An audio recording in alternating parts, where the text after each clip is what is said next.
Après la mort de César en 44 avant Jésus-Christ, les conjurés se virent contraints de quitter Rome.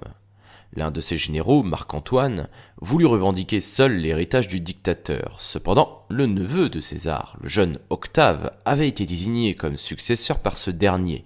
Il était soutenu par une partie du Sénat, dont Cicéron. Cependant, cela ne durera pas et le Sénat finit par refuser le consulat à Octave. Il confirme les pouvoirs de Brutus en Macédoine, de Cassius en Syrie et de Sextus Pompée en Sicile. Marc-Antoine et Octave décident donc de mettre leurs différends de côté pour s'allier contre les conjurés. Ils formèrent un triumvirat avec Lépide, gouverneur de la Gaule. Ensemble, ils s'empareront de l'Italie et de Rome, puis condamneront à mort tous leurs ennemis politiques, dont Cicéron qui était détesté par Marc-Antoine, mais également Crassus et Brutus. Débarrassés de leurs rivaux, ils décident de se partager le monde romain. Octave reçoit l'Espagne, la Sardaigne et la Sicile, avec pour devoir d'éliminer Sextus Pompée qui s'y trouvait encore. Marc-Antoine reçoit la Gaule et l'Orient, et Lépide l'Afrique. Cependant, pour des raisons politiques, Marc-Antoine cédera finalement la Gaule à Octave en -40. Octave devra attendre -36 pour vraiment mettre à mal Sextus Pompée. Il en profite également pour démettre Lépide de sa charge de triumvir, après lui avoir reproché ses amitiés avec son ennemi. Désormais maître de toute la partie occidentale de l'Empire, il décide de s'attaquer à Marc-Antoine. Cette guerre devenait d'autant plus nécessaire car Marc-Antoine avait forgé une alliance avec la reine d'Égypte, Cléopâtre VII. Cette dernière avait eu un fils avec Jules César, le jeune Césarion. Or, cet enfant représentait une menace pour Octave.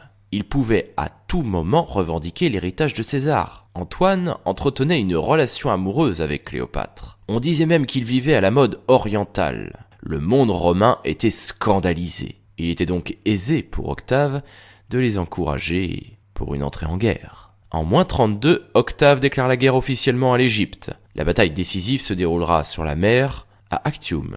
Vaincus, Marc-Antoine et Cléopâtre VII rentrent en Égypte. En -30, les troupes d'Octave approchant de l'Égypte, Marc-Antoine préfère se suicider. Cléopâtre VII le suivra de peu.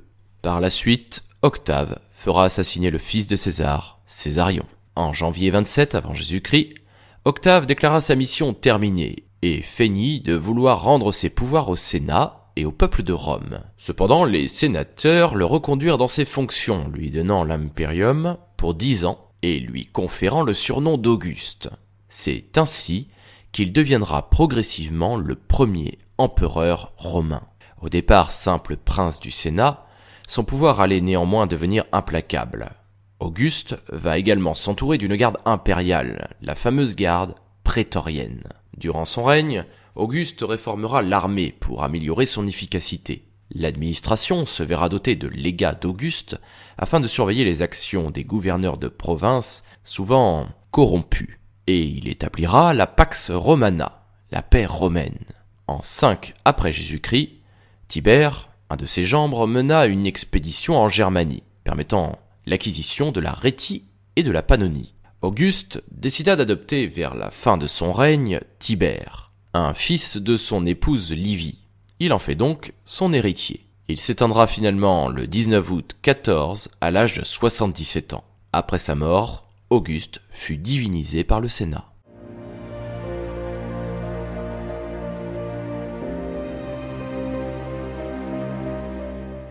Tibère était né en 42 avant Jésus-Christ. Après une enfance très mouvementée, Tibère put passer des moments un peu plus heureux lorsque sa mère Livia épousa l'empereur Auguste. Tibère épousera en premières noces Vespania Agrippina, une des filles d'Agrippa, le gendre d'Auguste. Cependant, cette dernière mourra en 12 avant Jésus-Christ et Auguste ordonnera à son beau-fils Tibère de se marier avec Julia, sa fille unique. Julia, par la suite, accumulera les infidélités et le couple se séparera.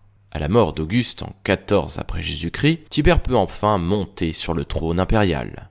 Dès le début de son règne, il commence par éliminer Agrippa Postumus, le fils posthume d'Agrippa et donc le petit-fils d'Auguste. Ce dernier aurait pu un jour revendiquer le trône. Il décide ensuite d'éliminer son ex-femme, Julia, qu'il avait tant de fois humiliée par ses infidélités. Il rappelle également son neveu, Germanicus, qui servait en Germanie, afin de conserver un relatif contrôle sur lui. L'empereur était obsédé par l'idée qu'on puisse le renverser. Il avait cependant de vraies raisons de craindre Germanicus. Ce dernier, auréolé de ses victoires en Germanie, était apprécié par le peuple, mais surtout par l'armée. Tibère décide donc de l'envoyer en Syrie, où il mourra en 19. Une aubaine pour lui. Durant son règne, Tibère stabilisera les frontières de l'Empire, en plaçant notamment la frontière sur le Rhin et non plus sur l'Elbe.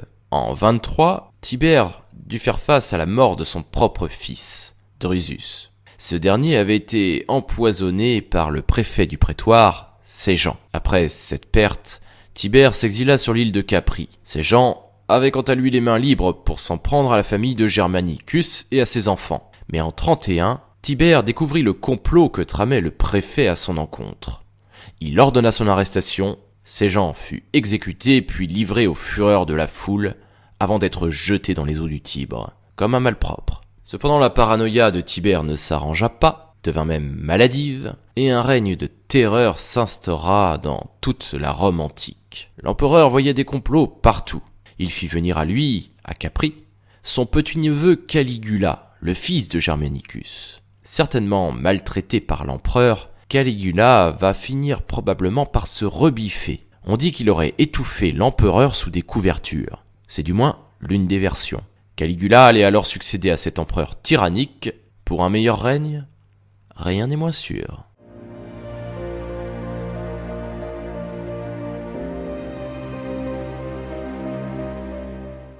Caligula, de son vrai nom Caius Julius Caesar Germanicus, né en 12 après Jésus-Christ, était le petit-neveu de Tibère. Fils de Germanicus, il avait suivi son père dans toutes ses campagnes. Ce petit homme, qui était au milieu des guerriers, reçut donc le surnom de Caligula. Cependant, voir les horreurs de la guerre dès son plus jeune âge allait atteindre psychologiquement le jeune garçon. Durant le règne de Tibère, ces gens avaient fait tuer les frères de Caligula. Lui avait miraculeusement survécu. Il accède au trône à la mort de Tibère en 37. Le nouvel empereur commence par faire rentrer à Rome les cendres de ses parents.